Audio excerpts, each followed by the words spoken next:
बिस्मिल्लाहिर्रहमानिर्रहीम। बुक उर्दू, सफ़ा नंबर 10। आज हमारे पास जो हर्फ है वो है पे। पे की क्या है? पूरी शक्ल।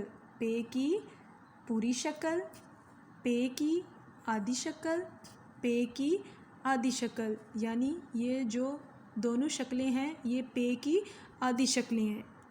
इन दोनों को हम क्या बोलेंगे? पे की आधी शक्लें।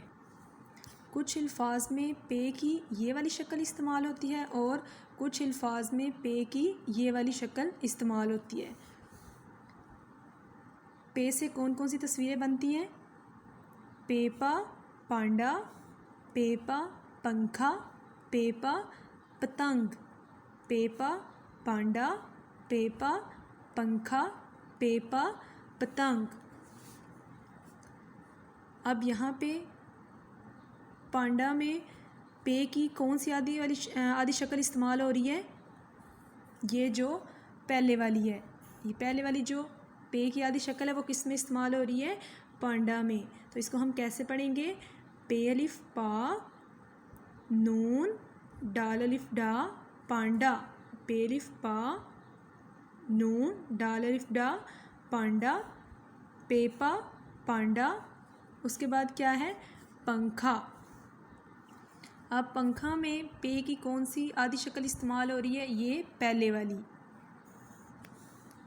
पंखा में पे की आधी शक्ल ये जो पहले वाली है वो इस्तेमाल हो रही है। इसको हम कैसे पढ़ेंगे?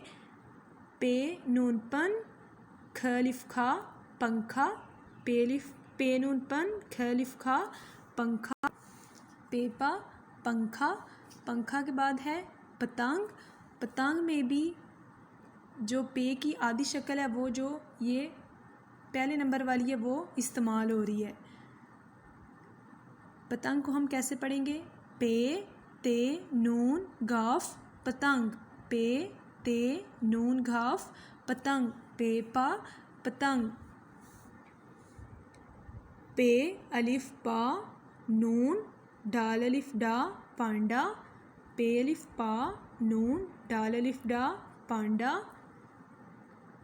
पे नून पन ख अलिफ खा पंखा, पे नून पन ख अलिफ खा पंखा, पे ते नून गाफ पतंग, पे ते नून गाफ पतंग।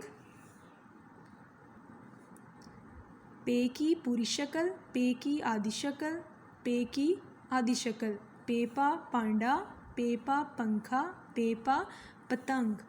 पे अलिफ पा नून डाल अलिफ डा पांडा, पे नून पन ख अलिफ खा पंखा, पे ते नून गाफ पतंग, पे अलिफ पा नून डाल अलिफ डा पांडा, पे नून पन ख अलिफ खा पंखा, पे ते नून गाफ पतंग।